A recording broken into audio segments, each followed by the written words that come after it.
नमः सिद्धेभ्यः। नमो अरिहन्ताणं नमो सिद्धाणं नमो ऐरियाणं नमो वज्रायाणं नमो लोई सव्यसाहणं लक्ष्मी निवासनिलयं विलीननिलयं निधाय हृदीवीरम् आत्मानुशासनमहं वक्षे मोक्षाय भव्यानाम्। आचार्य गुणभद्र स्वामी द्वारा रचित आत्मानुशासन ग्रंथ श्लोक नंबर 49 में हमने कल इच्छाओं के विषय में पढ़ा था कि कैसे जीव को उन्होंने इच्छा रूपी नदी से पार होने की प्रेरणा दी थी। आज भी 50 नंबर और 51 नंबर 50 और 51 श्लोक में जीव को आशा से, विषयों की इच्छाओं से छूटने की प्रेरणा देते हैं। आचार्य बताते हैं कि जो जीव विषयों की इच्छाएं रखता है उस जीव की चेष्टा वास्तव में कैसी होती है, किस तरह की होती है, और ऐसे आशा के वशीभूत प्राणी कैसे अविवेकी होकर उन्हीं में मग्न रहता है। इस बात को आचार्य 50 और 51 नंबर के श्लोक में समझाते हैं। हम 50 नंबर का श्लोक पढ़ते हैं। यह जीव विषयों की वांछा से व्याकुल होकर अयोग्य विषयों को भी भोगता है। यह बात आगामी छंद में कहते हैं। विषयों में इतना व्याकुल हो जाता है जीव कि जो विषय भोगने योग्य नहीं होते उन्हें भी भोगने लगता है, या कहना चाहिए जो नहीं भोगना चाहिए उन्हें भी भोगने लगता है, भोगने की इच्छा करता है, या फिर जो भाग्य में नहीं है उनकी भी इच्छा करके दुखी होता है। महाभारत में दुर्योधन किस बात से दुखी था? उसको पूरा हस्तिनापुर का राज्य चाहिए था, पूरा हस्तिनापुर का राज्य। वो सोचता था कि संपूर्ण राज्य मेरा है, मैं बलपूर्वक इसे प्राप्त कर सकता हूं। ये तो 5 है, हम तो 100 हैं, क्या नहीं कर सकते हैं। और इस चक्कर में उसने सारे कुल का नाश करवा लिया।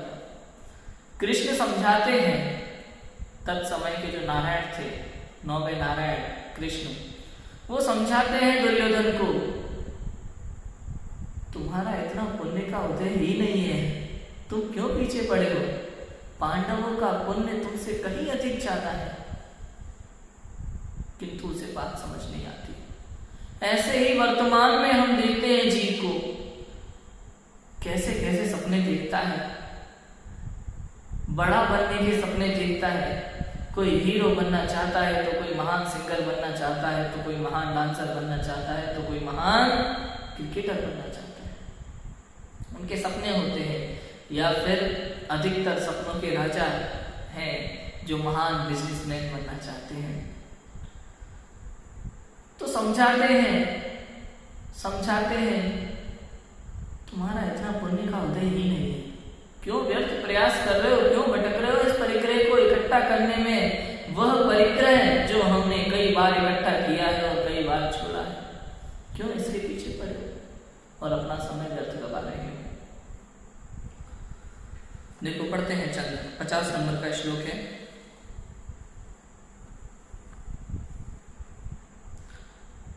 आस्वाद्याद्यदुज्झितं विषये आस्वाद्याद्यदुज्झितं विषयैः व्यावृत्तकौतूहलैः तद्भूयोऽप्यविकुत्सयन्नभिलषः यप्राप्तपूर्वं यथा जन्तो किं तव शान्तिरस्ति न भवान् यावद्दुराशामि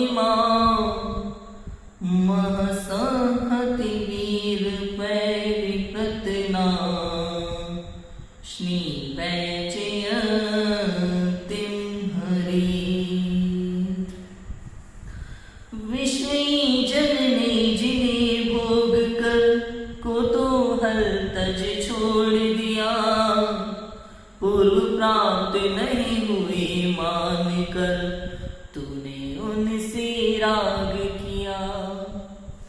पाप समूह सबर दल ने विजय ध्वजा जो फहराई, नष्ट दुराशा किए बिना है भव्य शांति किसने पाई।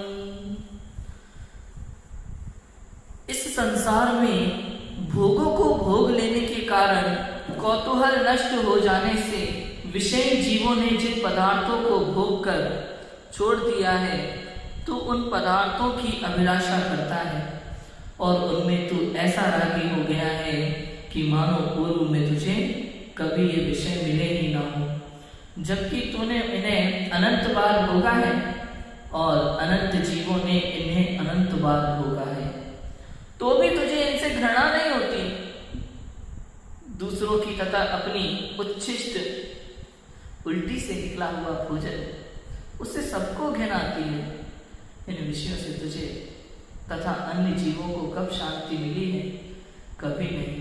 अतः जब तक तू अपराधों के समूह प्रबल शत्रु की सेना की विजय पताका के समान इस दुष्ट आशा को नहीं जीत लेगा, तब तक तुझे शांति नहीं मिलेगी।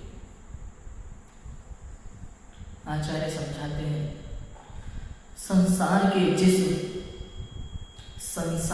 जिन विषय भोगों की तू इच्छा करता है, जिन विषय भोगों की तू इच्छा करता है, जिनके लिए दिन रात लगा रहता है, ना आव देखता है, ना ताव देखता है, ना घर देखता है, ना परिवार देखता है, ना समाज देखता है, ना कर्म देखता है, विषयों के पीछे भागता रहता है।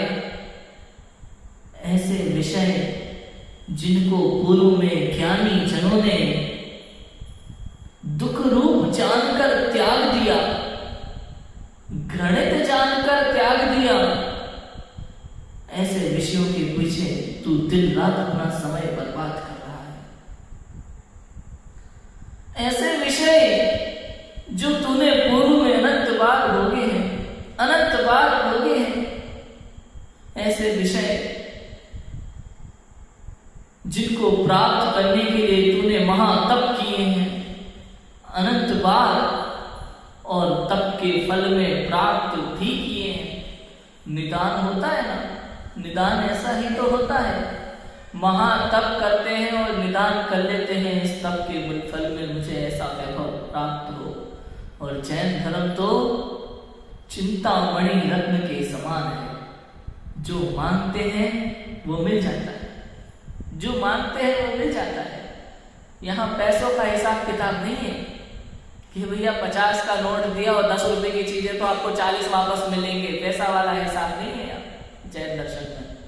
यहाँ तो आप समझ लेना कि यदि 50 रुपए बराबर आपने पुण्य किया तो आपको 50 रुपए का फल मिलेगा निश्चित, अगर इच्छा नहीं करोगे तो। और अगर इच्छा कर ली 10 रुपए लायक फल की, तो वो 50 रुपए का जो तप किया था ना, वो 10 रुपए के फल में ही खत्म हो जाएगा पूरा। समझ आ गई बात? ये होता है निदान, हमारे सारे तप को जला देता है, सारे तप को जला देता है। हमने जीवन में इतना शुभ भावपूर्वक पुण्य कमाया था कि भविष्य में ऐसा वैराग्य कुल मिलने वाला था। जैन कुल में जिनवाणी वैराग्यमयी साधन, मुनि दशा, उत्कृष्ट शरीर संगठन, ताकि तप करके मोक्ष पद में लग सके, मोक्ष मार्ग में लग सके, ऐसा पुण्य बांधा हो और अंत में किसी विषय भोग की इच्छा कर ली हो तो वो सारा पुण्य जल जाता है। समझ लो, फिर ये विषय भोग तो मिल जाते हैं लेकिन मोक्ष मार्ग से दूर हो जाते हैं। समझ आया? ऐसा होता है। विषय भोगों की इच्छा करना ऐसा है जैसे मां के बदले में कुछ और प्राप्ति की चाह करना। समझ आया? नहीं समझ आया? ऐसा बालक, ऐसा युवान बालक, समझदार बालक जो अपनी मां के बदले में कुछ और मांग ले किसी से, ऐसा जिनवाणी माँ के बदले में हम विषय भोगों की इच्छा करते हैं। सोचो तो सही, विचारो तो सही। ऐसे विषय भोग जिन्हें हमने अनंत बार भोगा है अपने जीवन में, जो विष्टा के समान है, उल्टी के समान है। किसी की भी उल्टी हो अच्छी लगती है क्या? कभी किसी किसी की तो अच्छी लगती होगी। हाँ? अच्छा, जिससे हम सबसे ज्यादा प्यार करते हैं उसकी उल्टी से भी उतना ही प्यार आएगा क्या? उसकी उल्टी तो अच्छी लगेगी। अरे भैया, उल्टी किसी की भी हो घृणित होती है। ऐसे ही ये विषय भोग, ये सारे विषय भोग हमने अनंत बार भोगे हैं। इन्हीं विषय भोगों को अनंत जीवों ने अनंत बार भोगे हैं। ये सब उनकी उल्टी के समान है और हम फिर भी दिन रात इनमें व्यर्थ समय गवा रहे हैं। जैन कुल मिला, जिनवाणी मिली, जैन धर्म का देवशास्त्र गुरु का समागम मिला, किंतु हम लोक व्यवहार ये भी तो करना है, ये भी तो जरूरी है, बस यही सोच सोच कर सारा समय व्यर्थ गवा देते हैं। और जब इन सब विषय भोगों को भोगने की इच्छाओं रूपी कर्म का उदय आता है तो ऐसे भोले बन जाते हैं दुखी पीड़ित जीव, ऐसे भोले बन जाते हैं, कहते हैं पता नहीं कौन से कर्म किए थे जो ये दशा हो रही है। हम तो अपने कर्मों को रो रहे हैं, पता नहीं कौन सा कर्म मानो तो आज जे दिन देखो पड़ रहा है। मिल जाएगी आपको ये भाषा हमारे चंबल संभाग में सुनने को। पता नहीं कौन सा कर्म माना था जो आज ये दिन देखना पड़ रहा है। ये दिन देखने से पहले तो मेरे प्राण ही छूट जाते हैं। ऐसे गजब के डायलॉग सुनने मिलते हैं, गजब के डायलॉग। ओवर एक्टिंग देखो फिर उनकी आप डायलॉग बाजी में, समझ आ रहा है। कर्म बांधते समय जरा सी भी पीड़ा नहीं होती, कर्म उदय में आता है तो पीड़ा होती है। पाप तो करते समय मन भी ना घबराया, दुखी थे तब हुए जब पाप उदय आया। ऐसा होता है कि नहीं होता? पाप करते समय मन नहीं घबराता, दुखी कब होते हैं? जब पाप उदय में आता है। छोटे छोटे पाप करते जाते हैं, लगता नहीं है इसका फल आएगा तो क्या होगा, समझ ही नहीं आता। और फिर सुख की खोज में मंदिरों के फेरे लगना वगैरह। कर्ता कर्म की मान्यता भगवान से लोग संसार की बात करते हैं। बताओ, ऐसे प्रभु, ऐसे दिगंबर मुनिराज, ऐसे हमारे महावीतरागी भगवान जिन्होंने परिवार को, समाज को, संसार को दुख रूप जानकर छोड़ दिया, ऐसे भगवान के पास जाकर के परिवार के सुख की बात करते हैं, समाज की सुख शांति की बात करते हैं, संसार के विश्व के सुख शांति की बात करते हैं, विश्व शांति के लिए शांति धारा करवाते हैं। अरे मूढ़ अज्ञानी जीव, अगर संसार में, परिवार में, समाज में कहीं सुख होता तो दिगंबर मुनिराज छोड़कर क्यों जाते? तीर्थंकर छोड़कर क्यों जाते? जो संसार विषय सुख हो तो तीर्थंकर क्यों त्यागी, काहे को शिव साधन करते संयम सो अनुरागी, संयम सो अनुरागी। क्यों मोक्ष का साधन करते हैं संयम लेकर के, संयम से रख करके।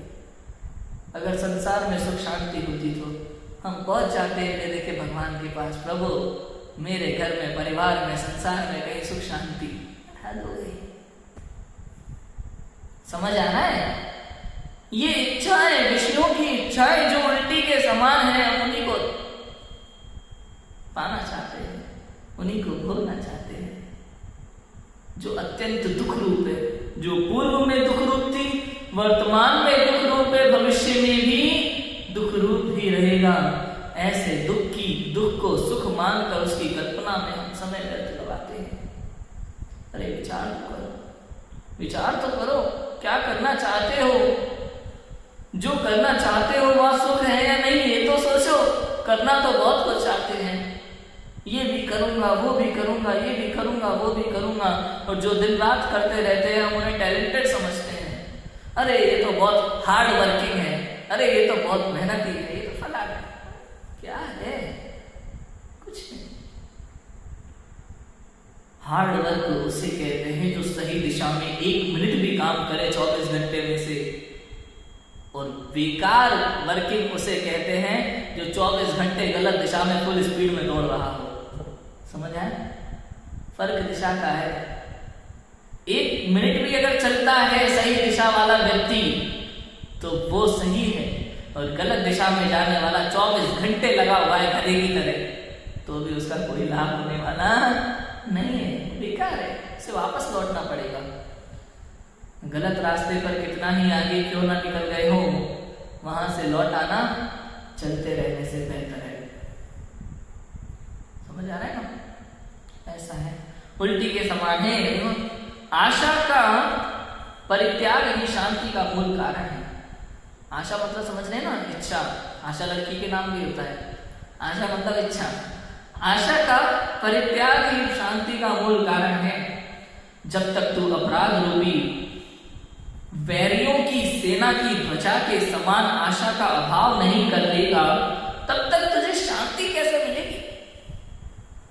जो महान राजा महाराजा होते हैं ना, जब तक वो शत्रु को मार नहीं लेते, उसको झुका नहीं लेते, तब तक उनको शांति नहीं मिलती, भोजन हजम नहीं होता। आप देखो, 2 लड़के जब लड़ते हैं ना आपस में मोहल्ले में, कहीं किसी बात को लेकर, छोटी मोटी बात को लेकर के भी लड़ाई हो जाती है ना।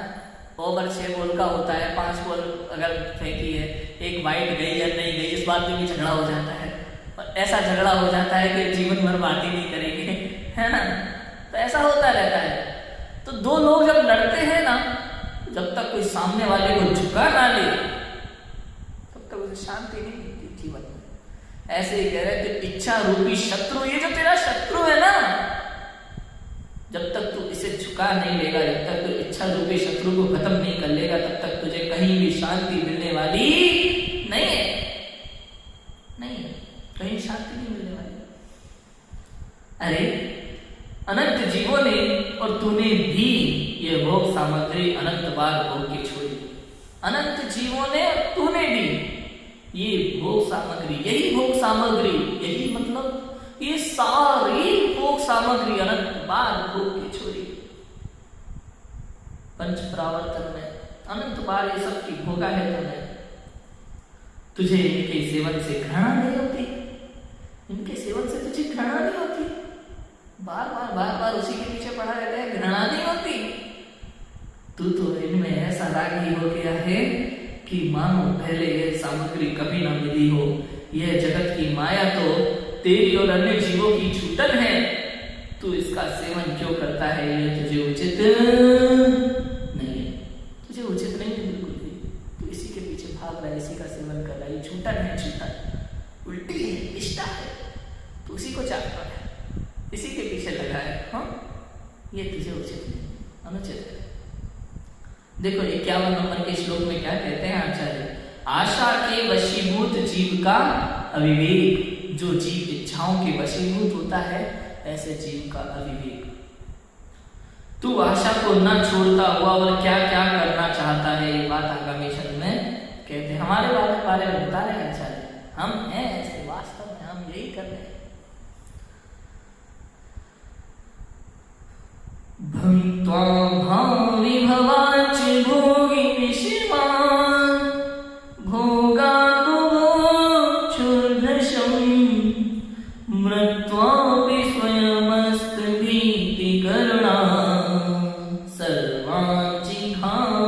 सर्वाचिघासुर्मुथा यद्यत् साधु विगर्हितं हतमते तस्यैव धे कामुकम् काम क्रोध महाग्रहाहितमना किं किं न कुर्याचना काम क्रोध महाग्रहाहितमना किं किं न कुर्याचना।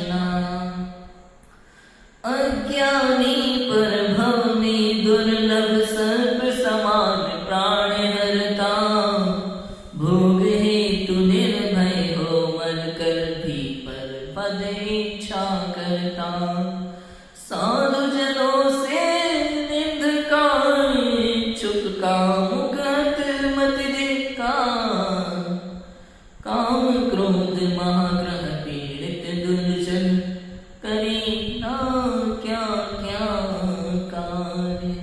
काम क्रोध से पीड़ित दुर्जन क्या क्या कार्य नहीं करता, इच्छाओं से पीड़ित दुर्जन क्या क्या कार्य नहीं करता।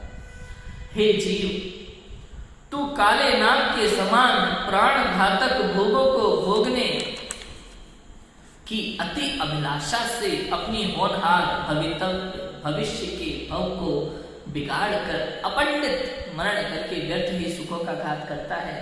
तू अविवेकी परलोक के भय से रहित निर्दय कठोर परिणामी तथा सज्जनों द्वारा निंद्य वस्तुओं का अभिलाषी हो रहा है। जिनका मन काम क्रोध रूपी महाग्रहों के वश में है, ऐसे प्राणी क्या क्या नहीं करते, सभी कार्य करते हैं। कामी पुरुषों को धिक्कार है। क्या है? धिक्कार है। घृणा करते हैं ऐसे जीवों से लोग। वास्तव में हम सभी घृणा के पात्र हो चुके हैं गुरुओं की नजर में। तो क्या क्या कार्य नहीं करता ऐसा जीव। विषयों की इच्छाओं के कारण से अपंडित मरण करता है। अपंडित मरण मतलब समाधि मरण नहीं करता। मरण कितने होते हैं? एक तो अपना मरण होता है, कुमरण कहते हैं जिसे। एक होता है पंडित मरण और एक होता है पंडित मरण। तो कुमरण जो हमारा मिथ्या दृष्टि ज्ञानी जीवों के होता है। पंडित मरण जो सम्यक दृष्टि ज्ञानी जीवों का होता है और समाधि मरण से सहित होता है, वो पंडित मरण कहलाता है। और जो निर्वाण होता है वो पंडित मरण कहलाता है। समाधि मरण क्या होता है पता है? समाधि मरण किसे कहते हैं? क्या होता है समाधि मरण? सुनने में आता है ना, आज यहाँ समाधि हो गई, इनकी समाधि हो गई, उनकी समाधि हो गई। तो ऐसा समाधि हो जाती है क्या? समाधि मरण किसे कहते हैं? पंडित मरण किसे कहते हैं? वास्तव में निर्विकल्प अवस्था में जो मरण होता है उसे समाधि मरण कहते हैं। समझ आया? निर्विकल्प अवस्था में जीव का जब मरण होता है ना, तो उसे समाधि मरण कहते हैं निश्चय से। और व्यवहार से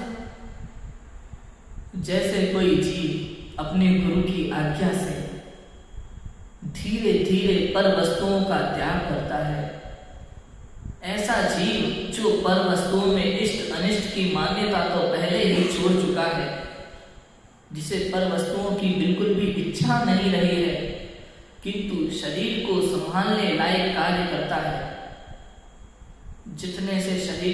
जितनी शरीर को वर्तमान में कम से कम आवश्यकता है उतना कार्य करता है और धीरे धीरे उसमें भी त्याग करता जाता है। गुरु की सद्भाव में, गुरु की आज्ञा से ये कार्य करता जाता है।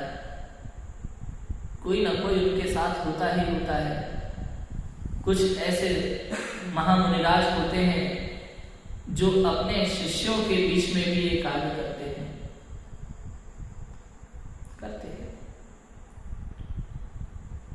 साधन में मुनिराज होते हैं, संघ के मुनिराज होते हैं, उनके बीच में भी समाधि मरण लेते हैं।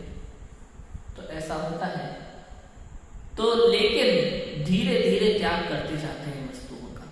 गृहस्थ जीव के भी समाधि मरण होता है, तो धीरे धीरे वस्तुओं का त्याग करते हैं। मैंने रत्नकर्क शांताचार्य का पद्य अनुवाद किया है, तो उसमें अंतिम अधिकार है संलेखना अधिकार, उसमें बहुत सारा लिखा हुआ है।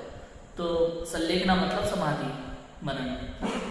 तो थोड़ा थोड़ा त्याग करके अंत में धीरे धीरे वो दूध भी छोड़ना, फिर छाछ लेना तो छाछ भी त्याग करना, फिर खाली गर्म पानी लेना, फिर उसका भी त्याग करना। इस तरीके से धीरे धीरे सब कुछ त्याग देते हैं। वस्त्र इत्यादि का भी निर्वस्त्र हो जाते हैं पूर्ण। गृहस्थ जीव भी अंत समय में जब समाधि मरण करता है ना, सब कुछ त्याग देता है, पैसे, पद, इच्छाएं, यहाँ तक कि वस्त्र भी, सब कुछ त्याग करके ध्यान अवस्था में भी यदि कोई विकल्प है तब तक वो समाधि मरण नहीं कहलाएगा। मैं शुद्ध आत्मा हूं ऐसा विकल्प भी अंदर में चल रहा है तो वो समाधि मरण नहीं कहलाएगा। निर्विकल्प आत्मा अनुभव जिस समय चलता हो उसी समय मरण हो जाए, शरीर अलग हो जाए और आत्मा दूसरी गति में चला जाए तो कहा जाता है कि समाधि मरण हुआ। ऐसे समाधि मरण नहीं होते। समझ आया? और ये इतना आसान नहीं होता। पंचम काल में सम्यक दर्शन समाधि मरण दुर्लभ है, वास्तव में दुर्लभ है लेकिन दुर्लभ है। समझ आया? तीर्थंकरों के सद्भाव में चतुर्थ काल में आसान होता है, उस समय संगठन अच्छा होता है, प्रभाव अच्छा होता है, चारों तरफ धर्म का माहौल होता है, तो उस समय हो जाता है आसानी से। इस समय दुर्लभ है। समझ आए? ऐसा होता है।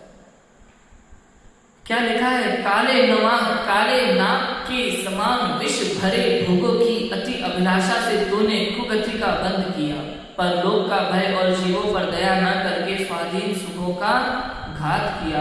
साधु पुरुषों ने जिन जिन वस्तुओं की निंदा की तूने उन्हीं की अभिलाषा की, ऐसी बुद्धि को धिक्कार है। काम क्रोध रूपी मां भयंकर ग्रहों की वशीभूत होकर तूने क्या क्या अनर्थ नहीं किए।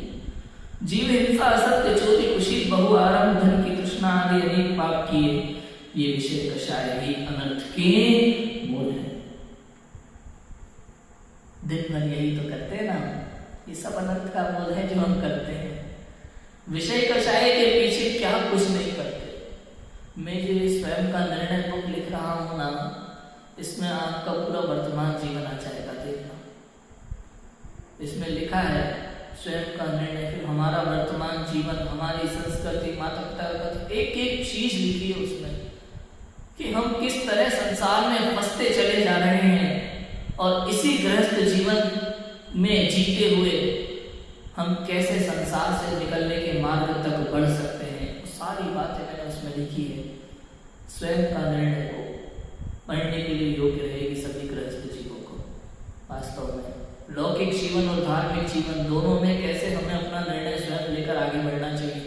क्यों हम लोगों के हिसाब से अपनी जिंदगी जीना चाहते हैं, मैं तो आज तक समझ नहीं पाया। ऐसे लोग जिन्हें हमारे जीवन से कोई मतलब नहीं है, जो स्वयं ऊपर उठना चाहते हैं, हम उनकी नजरों में ऊपर उठना चाहते हैं, जबकि यह असंभव है। अरे बहुत से जीव तो निर्ग्रंथ दिगंबर महामुनिराज को देख करके मुख फेर लेते हैं, तो इससे क्या मुनिराज की महिमा कम हो जाती है? यदि मुझे देख करके 4 व्यक्ति मुख फेर लेते हैं, मुझे देख करके 4 व्यक्ति घृणित गालियां भी देते हैं, मुझे देख करके 4 व्यक्ति अगर गंदा भी बोलते हैं, तो क्या उससे मेरे सद्गुणों में कोई प्रभाव पड़ने वाला है? 4 व्यक्ति यदि मेरी तारीफ करते हैं, 1000 व्यक्ति यदि मेरी प्रशंसा करते हैं, लाखों व्यक्ति यदि मेरे गुण गाते हैं, करोड़ों व्यक्ति यदि मेरा सम्मान करते हैं, तो क्या उससे मेरे दुर्गुणों का अभाव हो जाएगा जो मैं छिपकर करता हूं? सोचो तो सही।